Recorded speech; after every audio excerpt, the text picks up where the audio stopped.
Halo pemirsa, kembali lagi bersama saya Katarina Amelia di Wanyu Sore. Pemirsa, Presiden Prabowo Subianto mengungkapkan pertimbangan untung rugi terkait kebijakan pembebasan tarif impor bagi produk Amerika Serikat yang masuk ke Indonesia. Keputusan itu diambil sebagai bagian dari kesepakatan dagang dengan Presiden Amerika Serikat Donald Trump yang sebelumnya menurunkan tarif impor produk Indonesia dari 32% menjadi 19%. Informasi lainnya pemirsa, Direktur Perlindungan Warga Negara Indonesia Kementerian Luar Negeri Juda Nugraha membantah informasi yang menyebut Indonesia di blacklist Jepang karena ulah salah satu perguruan pencak silat. Ia mengaku KBRI Tokyo belum pernah menerima laporan resmi terkait tindakan WNI yang mengganggu. Pemirsa, inilah Wanyu Sore selengkapnya. Ruas Jalan Raya Yosudarso Tanjung Priok, Jakarta Utara tergenang banjir usai diguyur hujan deras pada Rabu malam. Ketinggian air yang mencapai 30 cm turut membuat sejumlah sepeda motor mengalami mogok dan lalu lintas tersendat.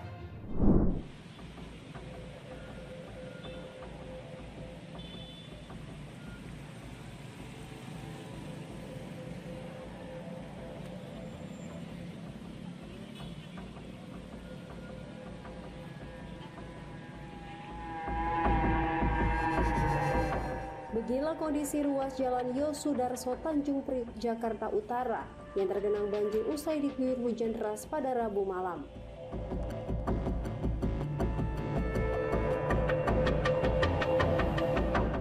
Ketinggian air yang mencapai 30 cm membuat sejumlah kendaraan terpaksa harus mengurangi kecepatannya dan mengakibatkan arus lalu lintas dari arah Tanjung Priok menuju Cempaka Putih maupun sebaliknya sempat tersendat.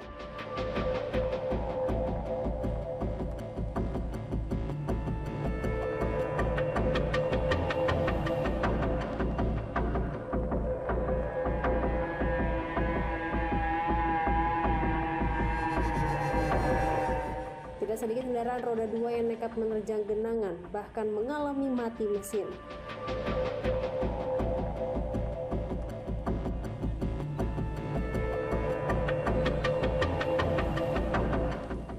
Untuk menghindari banjir, sejumlah pengendara lainnya memilih untuk menggunakan trotoar jalan.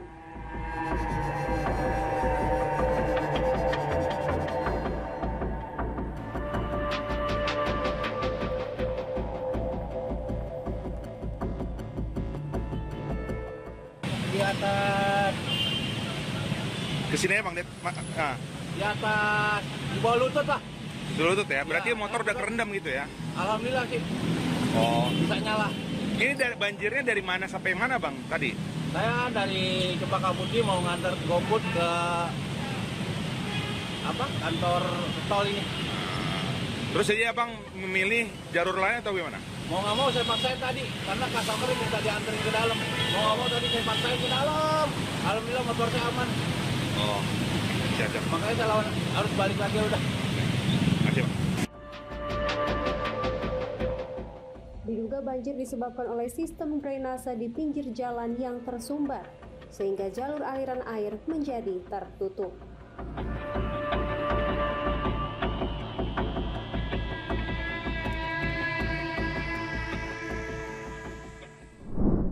Presiden Prabowo Subianto mengatakan kebijakan penurunan tarif impor barang Indonesia ke Amerika Serikat yang sudah disepakati dengan Presiden Amerika Serikat Donald Trump sudah dihitung. Diketahui tarif impor barang Indonesia turun dari 32% menjadi 19% dengan syarat pembebasan tarif impor bagi produk Amerika Serikat dan akses ke sumber daya strategis.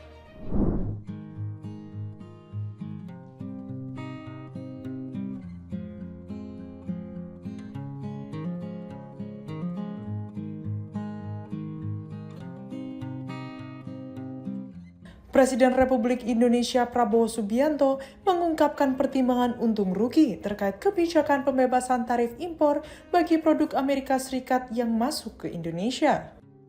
Keputusan itu diambil sebagai bagian dari kesepakatan dagang dengan Presiden Amerika Serikat Donald Trump yang sebelumnya menurunkan tarif impor produk Indonesia dari 32% menjadi 19%. Prabowo di Bandara Halim Perdana Kusuma Rabu 16 Juli mengatakan yang penting baginya adalah rakyat dan harus melindungi para pekerja di tanah air. Prabowo menekankan bahwa prioritasnya adalah menjaga keamanan dan kesejahteraan tenaga kerja Indonesia. Ia juga menyatakan optimisme bahwa perekonomian Indonesia cukup kuat untuk menghadapi berbagai tantangan global.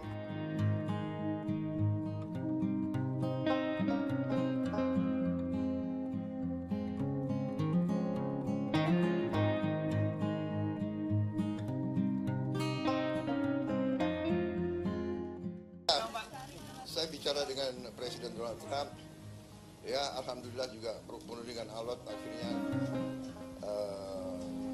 ada kesepakatan. Kita juga akan istilahnya kita memahami kepentingan mereka memahami kepentingan kita, dan kita sepakati sekarang kalau nggak salah ya tarifnya dari 32 diturunkan jadi 19. Ya, saya tetap nego. Saya katakan beliau ini seorang negosiator yang cukup keras juga itu. Ketegangan dagang antara kedua negara memuncak saat Trump mengumumkan kebijakan tarif 32% untuk Indonesia sebagai bagian dari Liberation Day dengan alasan defisit neraca perdagangan Amerika Serikat terhadap Indonesia. Namun penerapannya sempat ditunda selama 90 hari, mulai 9 April untuk memberi ruang negosiasi. Indonesia selanjutnya mengirimkan tim negosiasi yang dipimpin oleh Menko Perekonomian Airlangga Hartarto ke Amerika Serikat. Dalam pernyataannya di Gedung Putih pada Selasa 15 Juli waktu setempat, Trump menyampaikan pujian terhadap Prabowo dan menyebut kesepakatan yang dicapai sebagai keuntungan besar bagi Amerika Serikat. Trump menyebut bahwa Amerika Serikat kini memperoleh akses tanpa tarif ke sumber daya strategis Indonesia, khususnya tembaga, yang sebelumnya sulit untuk didapatkan. Sebaliknya, produk Indonesia tetap dikenai tarif sebesar 19%. Trump juga mengklaim Indonesia telah menyatakan komitmen pembelian sejumlah produk strategis Amerika Serikat, yakni produk energi senilai 15 miliar US dollar. 50 unit pesawat Boeing yang sebagian besar adalah tipe Boeing 777. Kesepakatan ini menurut Trump merupakan langkah besar yang menguntungkan Amerika Serikat secara ekonomi dan strategis, serta memperkuat hubungan dagang kedua negara di tengah ketegangan global.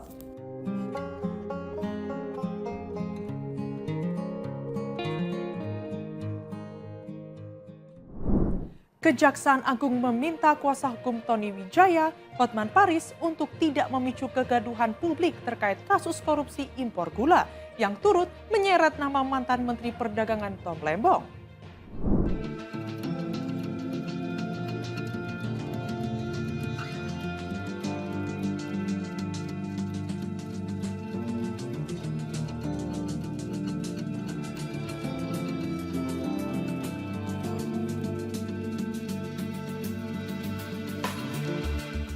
Kejaksaan Agung menegaskan agar kuasa hukum Tony Wijaya, Direktur PT Angels Product, yakni Hotman Paris Hutapea, tidak membuat kegaduhan publik dengan menyatakan bahwa mantan Menteri Perdagangan Tom Lembong seharusnya bebas dari jeratan hukum dalam kasus korupsi impor gula. Pernyataan tersebut disampaikan Direktur Penuntutan Jaksa Agung Muda Tindak Pidana Khusus, Sutikno, sebagai tanggapan atas klaim Hotman. Dalam pernyataannya, Hotman menyebut bahwa ex-Jaksa Agung HM Prasetyo dan Jaksa Agung Muda Bidang Tata Usaha Negara pernah memberikan izin impor gula pada 2017 sehingga Tom Lembong tidak layak diproses hukum. Sutikno pada Rabu 16 Juli mengatakan jangan tiba-tiba memunculkan legal opinion atau LO yang membuat kegaduhan serta harus jelas terlebih dahulu. Ia menjelaskan bahwa dokumen yang dimaksud Hotman merupakan pendapat hukum atau legal opinion dari kejaksaan yang dikeluarkan pada 2017. Namun, pada saat itu posisi Menteri Perdagangan sudah dipegang oleh Enggar Tias Tolukita menggantikan Tom Lembong. Menurut Sutikno, legal opinion tersebut terdiri dari 2 dokumen, surat pengantar dari Jaksa Agung dan pendapat hukum dari penyidik. Namun, ia menegaskan bahwa legal opinion itu bukanlah izin langsung untuk melakukan impor gula. Hotman Paris sebelumnya mengatakan bahwa kegiatan impor gula yang dilakukan kliennya sesuai dengan mekanisme yang pernah dijalankan pada masa Tom Lembong sebagai Mendak. Ia menyebut kegiatan tersebut mendapat lampu hijau dari Jaksa Agung dan Jamdatun pada 2017 dalam bentuk legal opinion yang diminta oleh pengganti Tom. Menurut Hotman, karena kegiatan impor gula serupa dilakukan pada masa Tom Lembong menjabat, maka seharusnya mantan Mendak tidak bisa diproses hukum. Namun, Kejagung menekankan bahwa pendapat hukum tersebut tidak dapat dijadikan landasan mutlak pembenaran tindakan impor. Terlebih jika tidak melalui prosedur dan dasar hukum yang tepat, sehingga penyidikan akan tetap berlanjut sesuai ketentuan yang berlaku.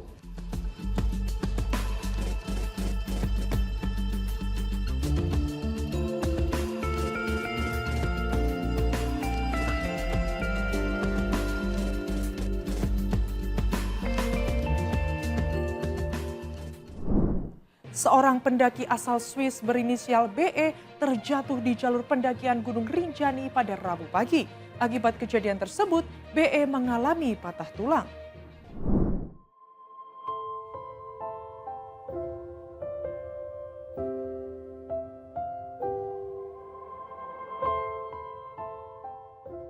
Seorang pendaki asal Swiss berinisial BE terjatuh di jalur pendakian Gunung Rinjani pada Rabu pagi. Kepala Balai Taman Nasional Gunung Rinjani atau BTNGR, Yarman mengatakan BE naik ke Gunung Rinjani bersama anaknya dan ditemani porter lokal. Yarman mengungkapkan BE terpeleset saat berjalan dari Pelawangan menuju Danau Segara Anak.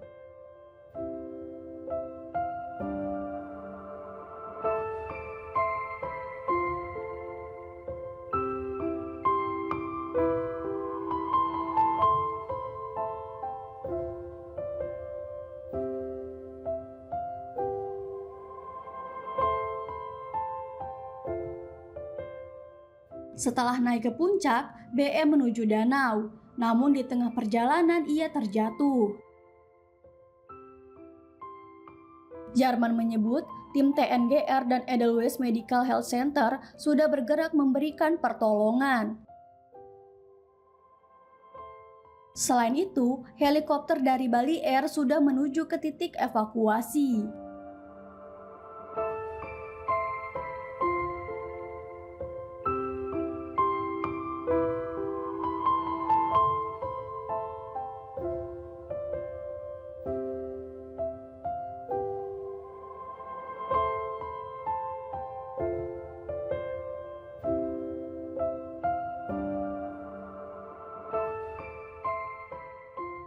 Dalam video yang beredar, BE mendapat pertolongan sementara dari guide dan porter setempat. BE dalam posisi tertidur dan dibungkus selimut termal berbahan aluminium foil. Akibat kejadian tersebut, BE mengalami patah tulang. Namun belum dipastikan patah tulang di bagian tubuh yang mana.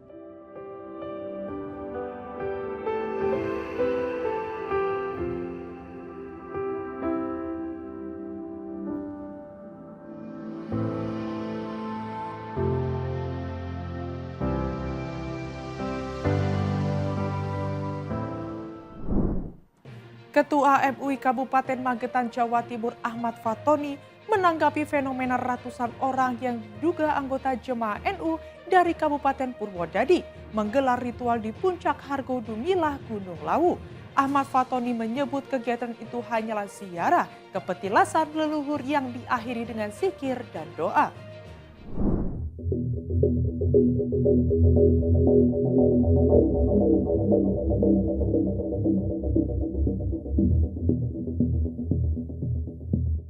Ketua MUI Kabupaten Magetan, Jawa Timur, Ahmad Fatoni, menanggapi viralnya fenomena ratusan orang yang diduga anggota jemaah NU dari Kabupaten Purwodadi menggelar ritual di Puncak Hargo Dumilah, Gunung Lawu pada Jumat 12 Juli.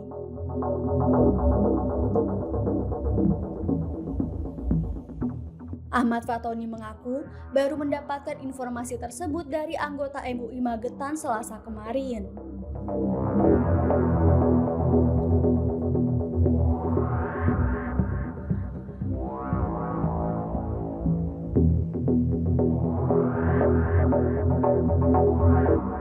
Ahmad Ahmad Fatoni menyebut pihaknya telah mendengarkan klarifikasi dari ketua rombongan jemaah ritual di berita media massa yang mengatakan bahwa kegiatan tersebut hanyalah ziarah ke petilasan leluhur yang diakhiri dengan zikir dan doa bersama. MUI Magetan mengaku tidak mempermasalahkan kegiatan tersebut selama tidak mengandung kemusyrikan atau menyembah tugu maupun makam yang ada di puncak Gunung Lawu, sehingga kegiatan itu sah-sah saja.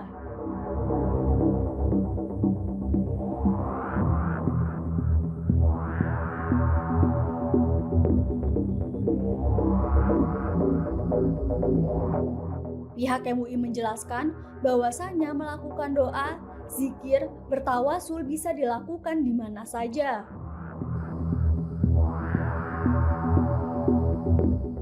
Lalu terkait pakaian serba putih yang dikenakan, memang ada hadis Nabi yang mengatakan bahwa sebaik-baiknya pakaian adalah yang berwarna putih.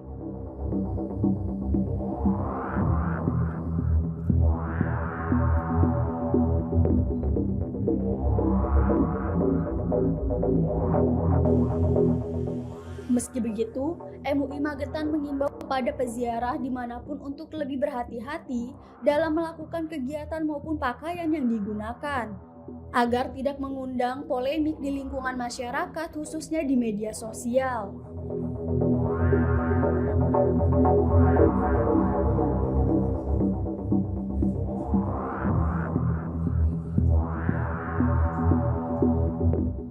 Sementara terkait tudingan para netizen bahwa kegiatan keagamaan yang dilakukan dalam video viral tersebut mirip ajaran sesat, MUI Magetan berharap kepada masyarakat untuk lebih bijak dalam menggunakan media sosial.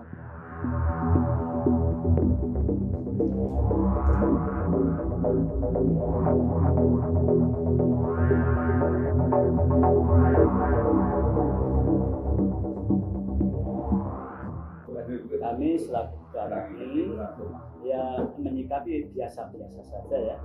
Ya mungkin kalau itu memang tujuannya baik ya tidak apa-apa. Hanya saja mencari tempat yang dianggap mungkin sepi, apalagi di puncak dekat dengan langit mungkin punya keyakinan nanti doanya makbul mungkin gitu ya. Jadi saya sendiri menyikapi itu biasa-biasa saja.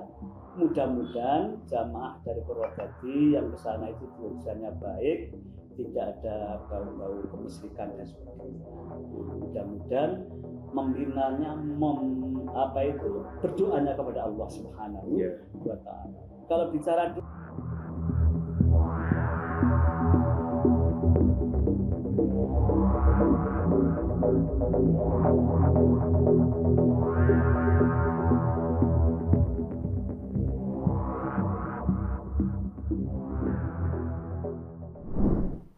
Direktur Perlindungan Warga Negara Indonesia Kementerian Luar Negeri Judan Nugraha membantah informasi yang menyebut Indonesia masuk ke daftar hitam atau blacklist Jepang karena tindakan salah satu perguruan pencak silat yang menjadi sorotan di Jepang.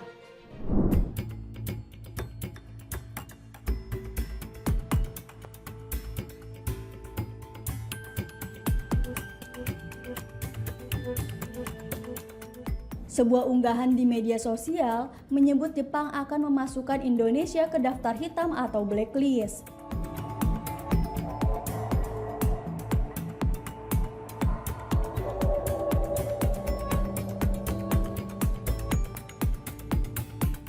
Dalam unggahan itu, ada kalimat yang menyatakan bahwa Jepang akan blacklist Indonesia. Namun tak disebutkan maksud dari blacklist Jepang tersebut.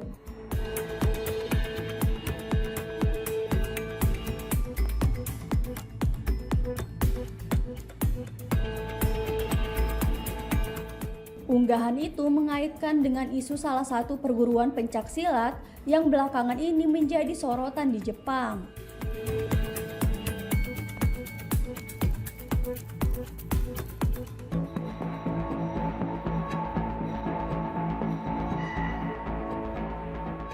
Menanggapi hal itu, Direktur Perlindungan Warga Negara Indonesia atau PWNI Kementerian Luar Negeri, Judan Nugraha, membantah informasi tersebut. Juda mengaku sudah berkoordinasi dengan KBRI di Tokyo mengenai hal itu.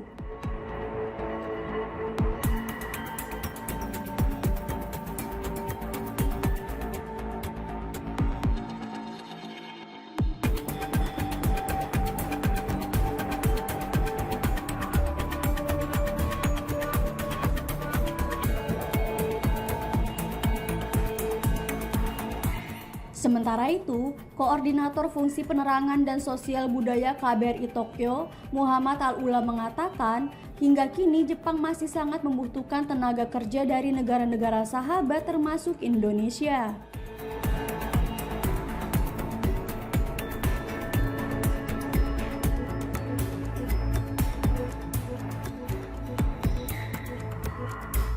Terkait kabar kriminalitas sebagai penyebab blacklist, ada beberapa laporan tindak pidana seperti pencurian yang secara resmi dilaporkan otoritas Jepang ke KBRI Tokyo.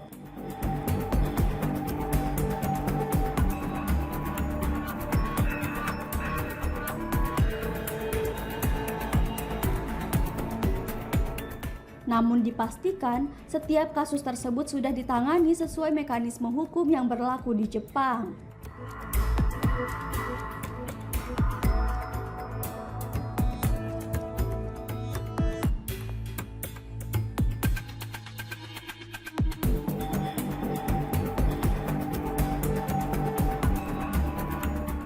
Sementara mengenai tindakannya mengganggu ruang publik seperti latihan bela diri di jalan umum, KBRI Tokyo belum pernah menerima laporan resmi dari pemerintah Jepang.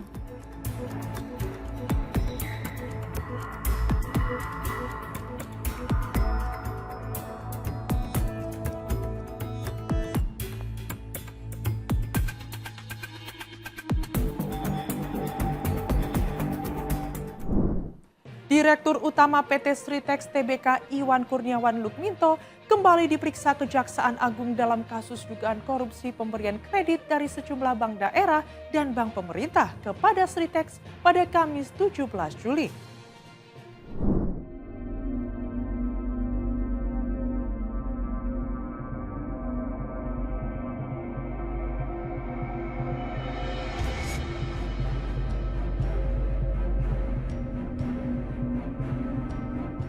Direktur Utama PT Sritex Tbk Iwan Kurniawan Lukminto diperiksa Kejagung pada Kamis 17 Juli.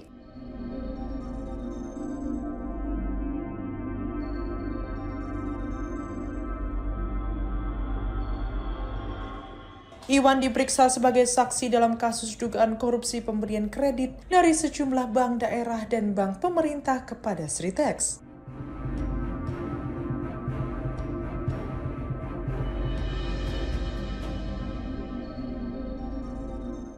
Ia ditemani oleh pengacaranya bernama Rocky Martin.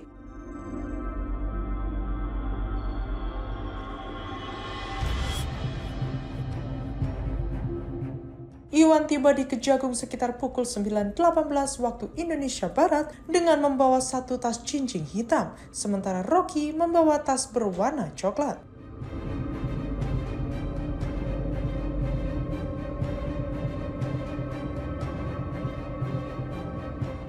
Iwan mengatakan dirinya membawa dokumen yang diminta penyidik.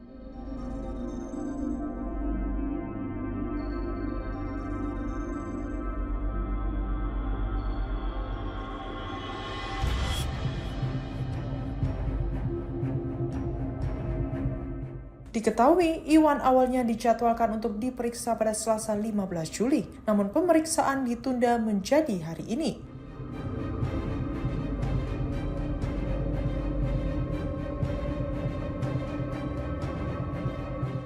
Iwan sendiri telah 4 kali diperiksa dalam perkara tersebut.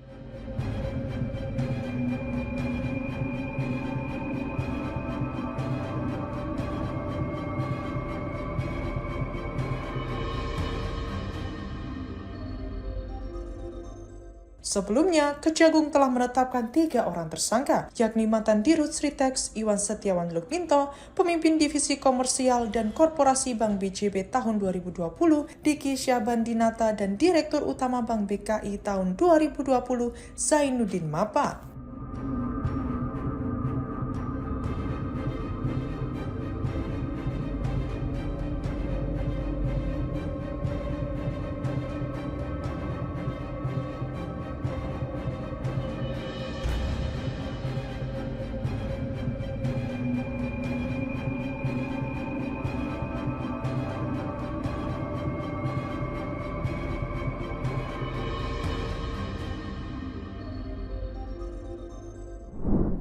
Demikian informasi yang dapat kami sampaikan pemirsa. Terima kasih telah bergabung bersama kami. Saya Katarina Amelia dan seluruh tim yang bertugas mengucapkan sampai jumpa di One News sore berikutnya. Setiap hari pukul 7 malam hanya di kanal YouTube TV One News.com.